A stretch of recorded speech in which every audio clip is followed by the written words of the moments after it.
안녕하십니까.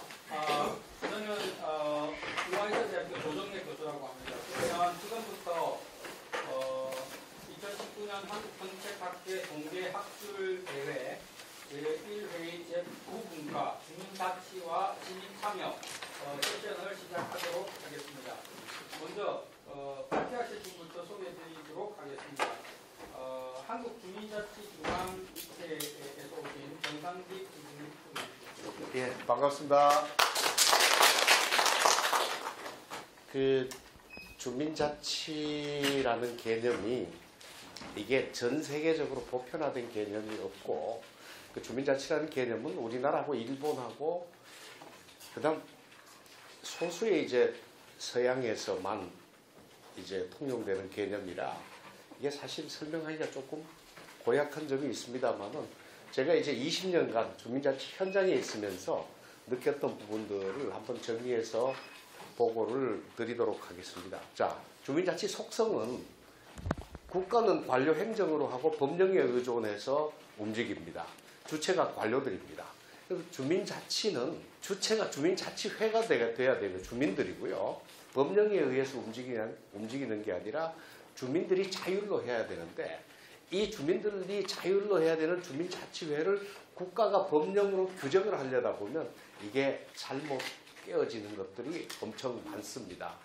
실제 문재인 정부 국정전략이 풀뿌리 민주주의를 실현하는 자치분권을 한다고 그랬는데, 그렇게 하려고 그러면 풀뿌리 민주주의라면 주민자치회를 보장해줘야 되고, 그 다음 민주주의를 실현하는 자치분권을 하겠다면 주민자치 법령이 있어야 되는데, 이게 둘 다 아니다, 이런 말씀을 드리고요. 자, 이제 주민자치에 관한 오해 몇 가지만 풀어드리면, 유럽 쪽의 대부분 나라들은 단체자치와 주민자치가 통합이 되어 있습니다. 스위스가 대표적이라고 하는데요. 그 대신 이제 일본과 한국은 이 단체자치는 국가에 의해서 통제가 되고 주민자치는 민에 의해서 구성이 되어야 되는, 이게 대립적으로 분리가 되어 있습니다. 그러다 보니까 유럽에서 이 모델을 찾으면 한국의 적용이 상당히 어려운 부분들이 많습니다. 지금 일부에서 읍면동 자치만 하면 주민자치가 100% 해결된다는 이제 주장하는 학자들도 계시는데, 제가 보기에는 읍면동장 직선한다고 해도 주민자치가 잘 된다는 보장은 없습니다. 왜냐하면 규모 면에서 우리 읍면동 3만 되는 규모의 단체장만 바꾼다고 해서 밑에 풀뿌리가 움직여질 수 없습니다. 이제 이런 데 관한 거 나중에 이제 또 쟁점이 있을 때 보고를 드리기로 하고요. 그 다음 주민자치회는 일단은 주민회라야 합니다. 두 번 자치회라야 합니다. 주민이 없어도 주민자치회가 아니고 자치가 없어도 주민자치회가 아닙니다. 계속 논점이 되기 때문에 설명드리고 넘어가고요. 주민회란 얘기는 주민들이 회원이 되고 주민들이 주민자치회 총회를 구성하고 이 총회에서 주민자치회 규칙도 만들고 대표도 선출해야 비로소 주민회가 됩니다. 그렇게 주민회는 어떻게 이제 활동을 할 수 있냐면, 개인적으로는 주민들이 자연인으로 활동합니다만은 주민자치회가 활동을 하려면 법인격을 반드시 취득해야만 가능합니다. 이 법인격이 없이 이제 주민자치회가 권리 주체가 될 수가 없습니다. 그래서 이런 부분이 있는데, 지금 한국의 주민자치 논쟁에서 한 가지 함정은 주민자치회가 없는 주민이라는 용어나 시민이라는 용어가 남발되고 있어서 이 부분에 관한 교통정리는 한번 필요하다는 생각이 듭니다. 그래서 현재 이제 읍면동 주민자치, 읍면동에 주민자치회를 둔다고 하고 있습니다. 자, 이게 지금 과연 가능하냐는 문제에서, 읍면동이 있는데 주민자치회를 굳이 중복적으로 둘 필요가 있느냐, 또 대립적으로 두어서 무슨 생산적일 것인가 라는 이런 문제도 있습니다만은, 또 인구로 보면 너무 많고 면적으로 보면 너무 넓습니다. 그래서 주민자치회를 지금 현재 정부에서 읍면동에다 둔다고 하는 것은 거의 주민자치가 불가능하게 만드는 주 요인이다. 이 부분은 주민들이 관리할 수 있는, 통제할 수 있는, 자치할 수 있는 구역으로 재설계되는 게 맞다. 그렇게 봤을 때 읍면동 계층에다가 대립형 중복형으로 읍면동 주민자치회를 할 것인가, 아니면 이 통리를 확대를 해서 아니면 폐지를 해서 통리의 주민자치회를 만들어서 자치형으로 갈 것인가라는 이 문제는 이미 제기된 지가 오래됐습니다만은 아직까지 대한민국의 그 행정자치부의 공식적인 입장은 이 입장에 머물러 있습니다. 자, 그리고 정부 조직과 비정부 조직, 주민자치회도 비정부 조직입니다. 그렇게 했을 때 이 둘 사이의 관계를 아직까지 대한민국의 행정자치부는 제대로 설정을 하지 못하고 있습니다. 비정부 조직을 정부 조직 밑에다가 하부 조직으로 만들려는 이제 경향이 매우 강하다는 말씀을 드리고요. 이제 어떻게 보면 주민자치회하고 자치단체 간의 관계는 분권을 해야 됩니다. 그냥 권한만 분권하는 게 아니라 자치를 할 수 있도록 분권을 해야 됩니다. 자치 분권을 해야 됩니다. 권한 분권 아닙니다. 뭐 국가에서 시군구는 권한 분권입니다만은 시군구에서 아니면 읍면동에서 주민자치회로 분권은 자치 분권입니다. 이 원칙은 도와주되 간섭하지 않는 이 원칙이 적용되지 않으면 분권이 안 이루어진다. 그 다음 주민자치회와 주민 간에는 지원은 받되 스스로 움직여야 됩니다. 그러면 이 두 가지가 동시에 이루어지는 것이 주민자치회 정책인데 대한민국 주민자치 정책이 과연 이렇게 이루어질수록 배려를 하고 있느냐는 이제 그 말씀을 좀 드리고 싶습니다. 조금 더 부연 설명드리면 제일 처음에 주민자치가 되려면 자, 내가 살고 있는 이 구역을 주민들이 내 마을로 승인을 해야 됩니다. 그 마을에 살고 있는 주민을 내 이웃으로 승인을 해야 되고요. 구역에 일어나는 일들을 내 일로 승인을 해야 됩니다. 이걸 승인하지 않으면 주민자치는 이루어지지 않습니다. 그러면 분권은 주민들이 그 구역을 마을로 승인할 수 있도록 구역을 분권해줘야 되고, 자, 주민들이 연대해서 그 사회관계를, 공동체 관계를 형성할 수 있도록 분권을 해야 되고, 또 일어난 생활관계가 주민들이 내일로 생각할 수 있도록 분권을 해야 되는데, 이것을 분권할 수 있는 분권력이, 분권 정책력이, 분권 입법력이 있느냐? 제가 이제까지 20년 보면서 관료들에게 이 분권력은 거의 없습니다. 학자들에게도 이 분권을 설계할 수 있는 능력이 있느냐? 제가 본 논문에서는 이제까지 발견한 적이 없습니다. 산견은 됩니다만 종합적으로 정리된 게 없습니다. 주민들에게 자치력이 있느냐? 전혀 없습니다. 왜냐하면 이 부분을 읍면동이 행정으로 점유하고 있기 때문에 굳이 이럴 이유가 없습니다. 자, 이 두 가지가 전혀 없는 이 상태를 계속 이대로 갈 것이냐는 이제 문제입니다. 자, 그래서 정책력으로 봤을 때 국가는 분권 역량이 아주 부족합니다. 자, 입법력은 의회 입법 역량도 아주 부족합니다. 이래서 전략적인 기획이 상당히 요청된다고 보여지고요. 이제 만일 입법을 한다면 주민들이 구역을 마을로 승인하고 주민을 이웃으로 승인하고 마을 일을 내 일로 승인하는 해서 수행하는 그 주체인, 결집되는 주체인 주민자치회가 있어야 되는데 이 주민자치회가 이루어질 수 있도록 분권이 돼야 되고 이 주민자치회에서 주민자치가 이루어질 수 있어야 됩니다. 그렇게 되려면 이 주민자치회의 형식은 입법권, 인사권, 재정권이 없으면 도저히 불가능하다는 게 제가 이제까지 20년 동안 관찰하면서 느낀 겁니다. 어떤 얘기냐면 만약 이 규약을 주민들이 만들지 않으면 규약 만드는 과정에서 다양한 다른 의견들이 다 걸러지면서 그게 전 정치적인 현상으로 보고 싶습니다만은 하나로 수렴이 됩니다.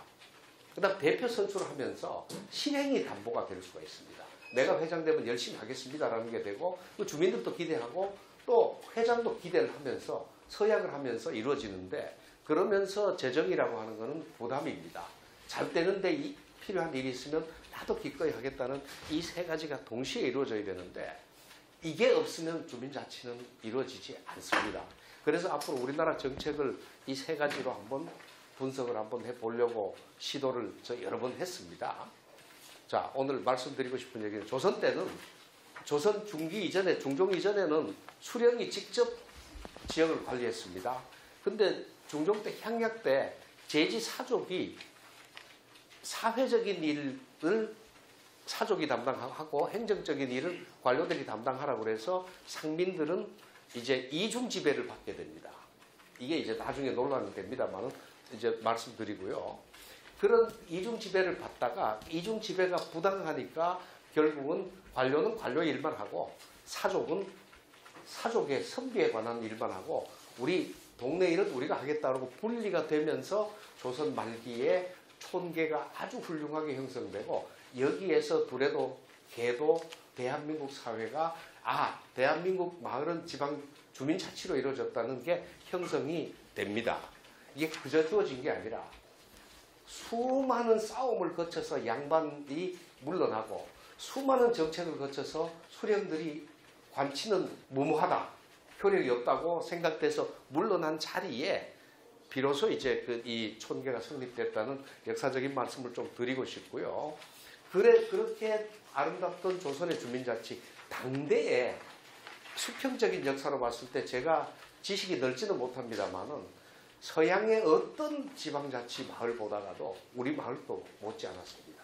훌륭했습니다. 그런데 불행하게도 일본이 주민자치하던 이 구역에다가 읍면과 리를 설치해버립니다. 또 관료장악을 한 겁니다. 주민자치는 없애고 행정통제를 시작한 겁니다. 일제가 만들었던 읍면 리가 지금도 그대로 남아있습니다. 공무원들은 당연히 읍면이나 리는 공무원의 소관이지 지역사회 주민들이 자치를 해야 되는 지역으로 생각을 하지 않습니다. 이 부분 바꾸려고 제가 20년을 싸워도 관료들 생각은 전혀 변치 않습니다. 자, 그래서 1992년 2월에 이 읍면동 사무소 폐지하고 주민자치회를 만들려고 했습니다. 그런데 공무원들이 동요하니까 그때 99년 8월에 주민자치센터를 만듭니다. 이 주민자치회는 사회적인 조직이고 주민자치센터는 교육적인 조직인데 나는 이때 대한민국 행정자치부가 정말 사회적인 조직을 교육적인 조직으로 변화시키는데 무슨 한두 달 만에 다 끝냅니다. 교육적으로도 준비가 안 돼 있고 주민자치적으로도 준비가 안 돼 있는 이때 만든 이 주민자치센터가 지금도 이 잘못이 그대로 살아남아서 정책은 경로 의존성을 가진다고 이대로 지금 미치고 있습니다. 이 잘못을 보면 정말 통탄할 일입니다. 자, 그래서 읍면동장 밑에 주민자치센터를 설치하고 주민자치위원회로 이름 붙여놓고는 주민자치센터 프로그램 심의위원회로 만들어서 주민자치를 읍면동장 휘하에 갖다 꽂아버린 겁니다. 정말 이거는 지옥인마라 그럴까요? 그러니까 주민자치라는 이름을 안 붙였으면 괜찮은데 너무나 이제 엉터리다. 자, 이제 서울형 주민자치회는 이 읍면동장 밑에 주민자치회 두는 것도 모자라가지고 주민자치지원관이라고 하는 제도를 만들어서 주민자치회 위에 상전으로 또 하나 더 만들어 놓습니다. 조선 때 흡사 양반들이 상민을 도덕적으로 교화한다는 명목으로 주민자치를 지배하던 것과 똑같은 형식. 그러니까 조선이 이 구도 때문에 300년 동안 주민과 양반이 갈등을 겪었고 300년 정도 싸워서 결국은 이 양반이 주민자치회에서 물러나고 관료도 물러나고 주민자치회가 됐는데 이 전통을 그대로 역사를 살리지 못하고 지금도 서울시는 똑같이 하고 있고 행안부도 이대로 복제를 하고 있습니다. 제가 정말 주민자치 전공하고 있는 사람으로서는 상당히 마음이 아픈 일입니다. 그래서 이제 주민자치회 비교를 한번 해보면 자, 기본적으로 주민자치회 구성은 지역 주민들로 하느냐, 주민들로 구성하지 않으면 이거는 아무 소용없습니다. 자, 두 번째, 그래도 입법권, 주민자치회 총회 있느냐, 규약 만들 수 있느냐, 대표성이 있느냐, 지역 대표할 수 있느냐, 주민 대표할 수 있느냐, 대표성, 인사권, 주민자치회 인사권이 있느냐, 그러니까 대표자 뽑을 수 있느냐, 주민자치회 조직을 늘리고 줄이고 할 수 있는 힘이 있느냐, 주민자치회 사업을 한다 결정할 수 있는 힘이 있느냐, 주민자치 회비 받을 수 있느냐, 기부금 받을 수 있느냐, 재산 가질 수 있느냐, 이 10개 항목을 가지고 비교를 한번 시도를 해봤습니다. 시도를 해보니까 이제 참 정말 기가 막힌 일입니다. 조선 때 동계는 주민자치회 구성 주민들이 했습니다. 총회도 있었습니다. 그 다음 주민자치회 규약도 알아서 만들었습니다. 대개 불문율로 했습니다. 그 다음 대표성도 주민자치 회장만 심지어는 권장 칠 수 있는 권한까지 부여가 됐습니다. 법적 지위까지 가졌습니다. 인사권, 조직권, 사업권, 회비, 기부금, 재산 다 완벽하게 갖췄습니다.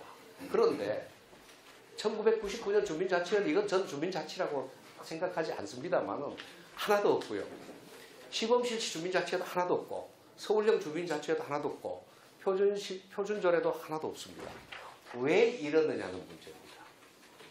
자, 지금까지 주민자치회 주도는 행정자치부나 행정안전부가 했습니다. 관료들이 했습니다. 관료들은 기본적으로 지방분권 및 행정체제 개편에 관한 법률에는 1번에 관한 조항은 못을 박아놨습니다. 주민으로 구성하라. 그런데도 행정안전부는 1번에 관한 조항을 고의적으로 누락시키고 하지 않습니다. 빼버렸습니다. 이래서 주민 없는 주민자치회가 되고 2번부터 10번까지는 자치할 수 있는 주민자치회인데 자치할 수 있는 항목도 다 뺐습니다. 왜 이러다 보니까 주민자치 정책을 분석하다 보면 분석할 대상이 하나도 없습니다. 주민이 없는 회라 분석이 안 되고요. 자치가 없는 회라 분석이 안 됩니다. 마치 허공에 대놓고 주먹질하는 것 같아서 이게 관료와 주민자치는 행정안전부와 주민자치는 평행선을 달리는 것 같습니다. 이래서 저는 주민자치가 행정안전부가 이야기하는 주민자치는 행정서비스 하청기구 정도로 생각하는 것 같고요. 진짜 진정한 주민자치는 주민들의 능력이 바람직하게 결집돼서 주민들의 이타성이 마을을 위해서 발현될 수 있는 시스템인데 그 시스템을 관료가 지금 기획할 능력이 없다. 그러면 저라도 기획을 해서 밀고 나가야 되겠고요. 의원들이 입법할 능력이 없다면 저라도 입법을 다니면서 독려를 해서라도 이거 만드는 것이 대한민국을 한 단계 올려놓는 아주 중요한 일이라고 생각을 합니다. 그래서 아주 이제 거칠게 빠르게 설명드렸습니다만은 언제 시간이 되면 여기에 들어있는 내용들 하나하나 이제 풀어서 설명드리기도 하고 또 오늘 선생님들께 이 내용에 혹시 잘못이 있으면 나중에 하나씩 더 찾아뵙고 가르침도 정중히 청하고 하겠습니다. 발표 마치겠습니다. 주민자치에도 이제 그 권한을 주고 나서 책임을 제대로 이행을 못하기 때문에 주민자치의 모든 권한을 제대로 못 준다. 뭐 학자님들이나 조례를 만드신 분들이 그렇게 이야기를 하고 있습니다. 주민자치는 아직까지 영향이 없다. 그런 사업을 수행할 수 있는 영향이 없기 때문에 못 준다. 그런데 어떤 그 위원장님들은 동장님보다 더 훌륭한 지식을 갖고 있는 분들이 많습니다. 그런데 그걸 통째로 주민자치에는 영향이 없기 때문에 아직까지 뭐 그런 수탁 사업을 할 수 없다. 그러니까 조례 그 자체도 관해서 할 수 있도록 하고 이 수탁 관계가 수탁 이쪽으로 다 넘어와야 그 주민자치의 그 일을 수행할 수 있는데 조례 수탁 업무가 안 돼 있으니까 예를 들어서 프로그램 뭐 30몇 개 프로그램이 운영을 해도 동장이 관리한다. 모든 프로그램을 동장이 관리한다고 수탁 업무에 그래 되어 있으니까 주민자치회장은 어떻게 할 길이 없고 또 프로그램 강사하고 계약도 동장이 하겠다고 나서면 주민자치회장은 뭐 어떻게 할 길이 없어요. 조례 모든 프로그램 관리는 동장이 한다고 딱 되어 있으니까 아직까지 우리의 시민 참여는 굉장히 시민 주도라기보다는 관료 주도형 시민 참여가 일반적인 프레임이다라고 저는 생각을 합니다. 왜 그럴까 계속 생각해 보니까 아까 다시 말씀드리면 권한과 책임에 관한 부분이에요. 어떤 사업이나 어떤 주민자치 스스로 하려고 할 때 그 권한을 공식적으로 줄 수가 있냐는 거죠. 그래서 줄 수가 있는지, 그 다음에 혹시라도 있을 수 있는 여러 가지 책임 소재가 일어났을 때 과연 궁극적으로 누구에게 책임을 자치단체 또는 시민 참여하는 그 조직이나 개인에게 줄 수 있느냐는 부분이거든요.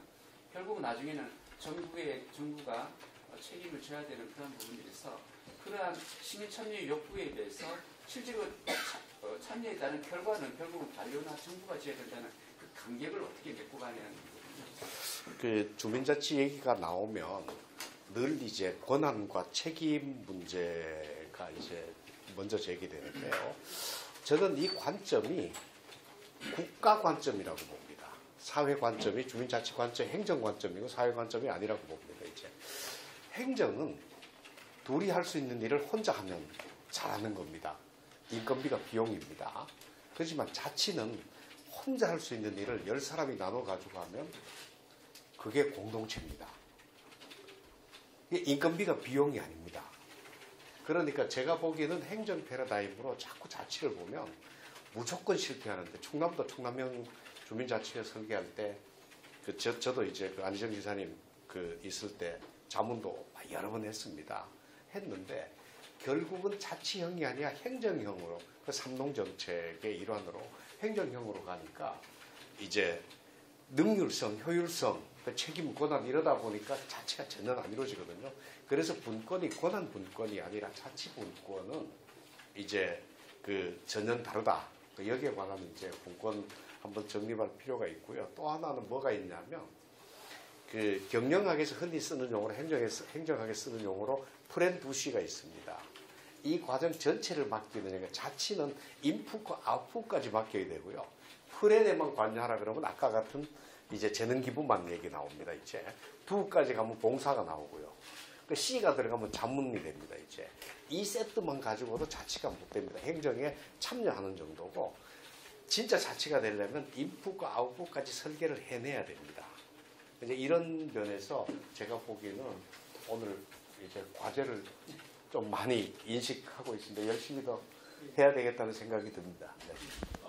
오늘 이 자리에서는 정말 이론과 현실이 서로 이렇게 만나서 많은 이야기를 나누는 그런 자리였고 또 수원에 계신 분들이 이 자치에 대한 어떤 그 자치라는 가치에 대해서 많은 중요하게 생각하시는 분들이 많이 모여서 좋은 이 세션이 된 것 같습니다.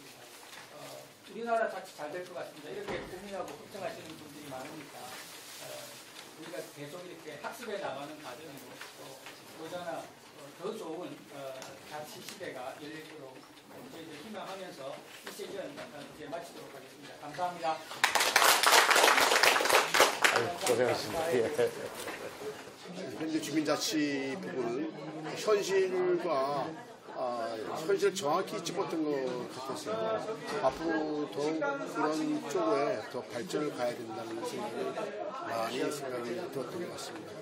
예, 오늘 좋은 토론을 들었습니다. 근데 이제 학자들이 얘기하는 거하고 이제 필드에서 뛰는 저희들의 생각하고 많이 좀 차이가 있는 것 같아요. 물론 이제 학자들은 이제 꿈을 가지고 이제 미래를 얘기를 하는 그런 부분도 있긴 있겠지만 현실에서 뛰는 저희들은 여러 가지 애로사항들이 참 많이 있거든요. 그런 것들을 조례라든지 이제 여러 가지 이제 법령으로 그걸 담아줘야 일이 제대로 진행이 되는데 그런 것들이 아닌 그냥 뜬구름 잡는 얘기만 오늘 좀 하지 않았나 그런 생각을 합니다. 하여튼 다음번 이제 정책학계에서는 더 실질적인 그런 이제 토론회가 됐으면 좋지 않을까 생각합니다. 예, 감사합니다.